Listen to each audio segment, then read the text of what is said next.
Welcome back to the workshop, everybody. So glad you could be with me here today. Walter here at the workbench. You may recognize the old KK6, Keen Kutter, number 6. But why is the number 6 called a 4-plane? That doesn't make any sense to me. Well, I got it working pretty good now, but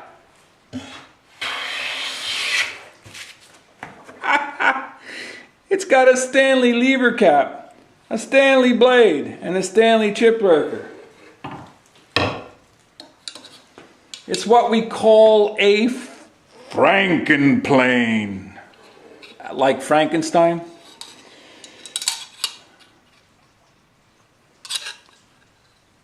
Number 1, the plane iron, also known as the blade, is nearly worn out.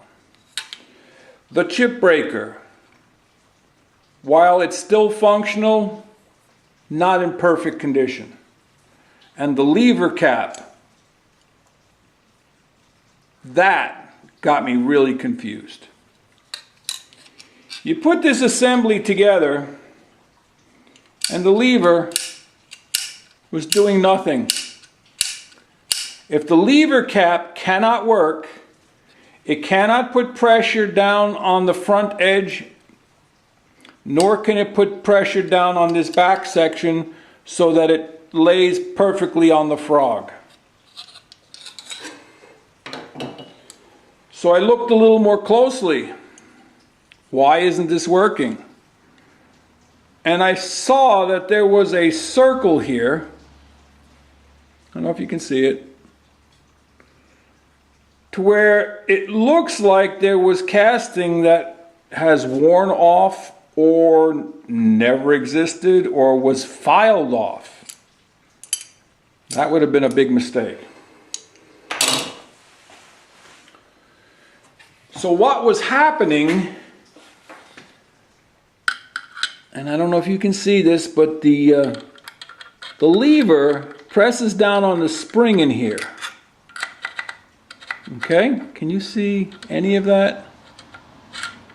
And that allows there to be airspace over here in this section, which means that the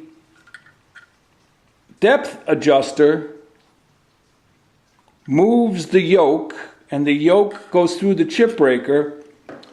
Well, what that meant was it was hitting the cap iron. Well, the lever cap. So I put the Stanley setup in and it works fine. Not perfect, but fine. It still has a problem with a hollow spot in here. This really needs to make contact. The toe is making contact, behind the mouth is making contact, and almost the rest of the sole is making contact. But that little spot right here in front of the mouth, that's kind of critical. But it's working. Working real well. The adjuster is working. The lateral is working. So I can go at this all day.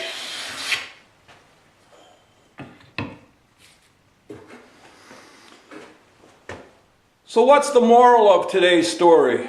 Very simple. When you're buying old tools, and maybe I'm wrong, it depends which relative you speak to, if I'm wrong or not. But I always go into used tool purchases a little bit on the skeptical side, because if I can't hold it in my hands, I can't inspect these things. I can't inspect this.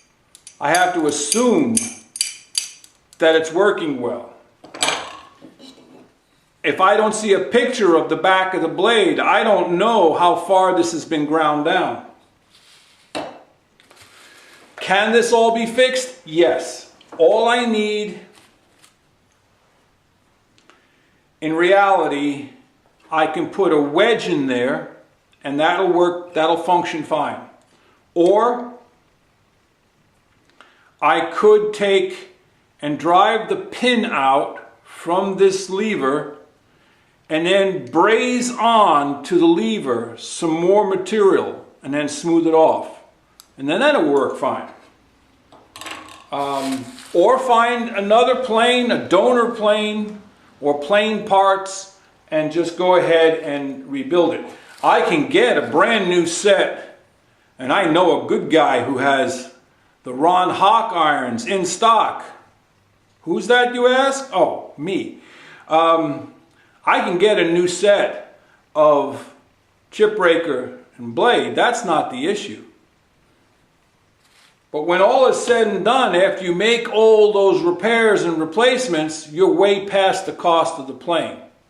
So, this plane, while I have diagnosed the problem, more than likely will end up being what they call decor. I'll put all the old parts in, oil it all up, and it'll be decoration for somebody. Unfortunately, we all wear out, some sooner than others. But at over 100 years old, you probably should expect somewhere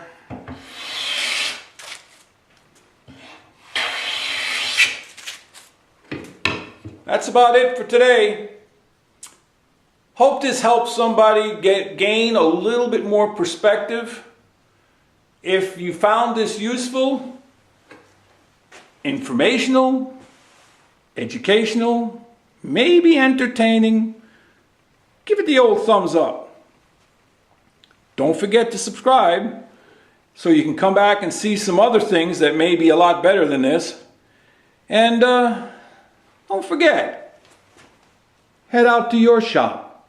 Go make some shavings. Walter out.